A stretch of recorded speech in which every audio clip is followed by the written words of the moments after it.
And I created a situation where an outsider, in this case a non-human, got forcibly inducted into the crime fighting, the crime investigation segment of an all-human empire in a fantasy setting.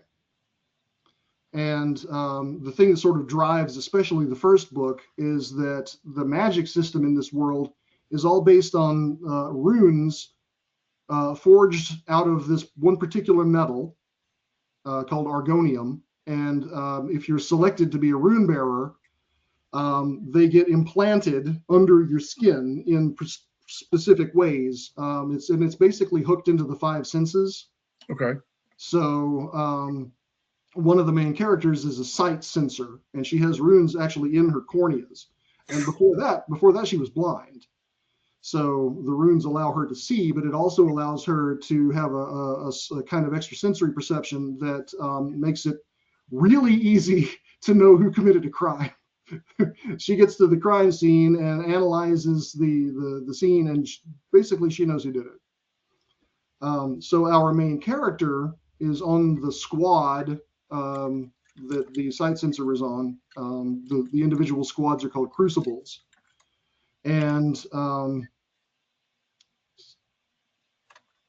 I've got my pitch out of order. Like, forgive me for stumbling here. I didn't start the pitch in the rehearsed place that I talked to executives about it with. So no one has been able to get away with any crimes essentially for like 300 years. The censors of the empire know who did it. They find the perpetrator. Justice is swift and harsh. I was inspired sort of by Vlad Tepes. He was supposed to be like a real law and order kind of ruler. Like I've heard it said that in Transylvania under Vlad Tepes's rule, Vlad Dracula, that you could leave a bag of gold on your front steps and it would be there the next morning because no one dared touch it. So the runes, the rune-based magic begins to degrade. Something begins to go wrong with it. No one knows what it is, what's going wrong. Our main character is a non-human.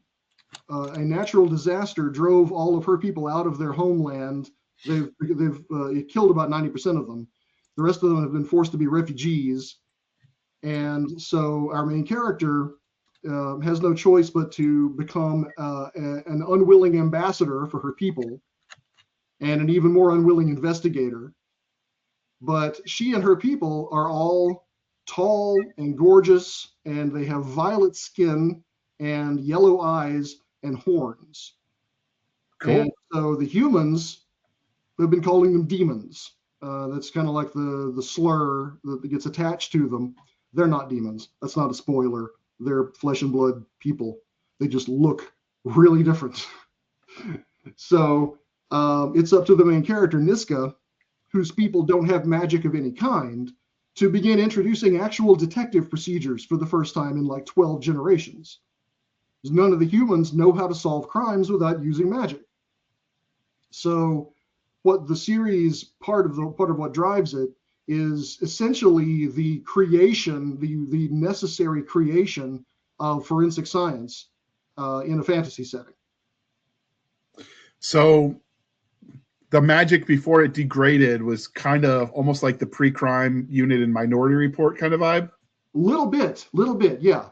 It's not that you could tell who was going to do what before they did it, but it was like the magic makes it so that basically whoever commits the crime leaves their signature, like leaves an imprint that can be easily identified.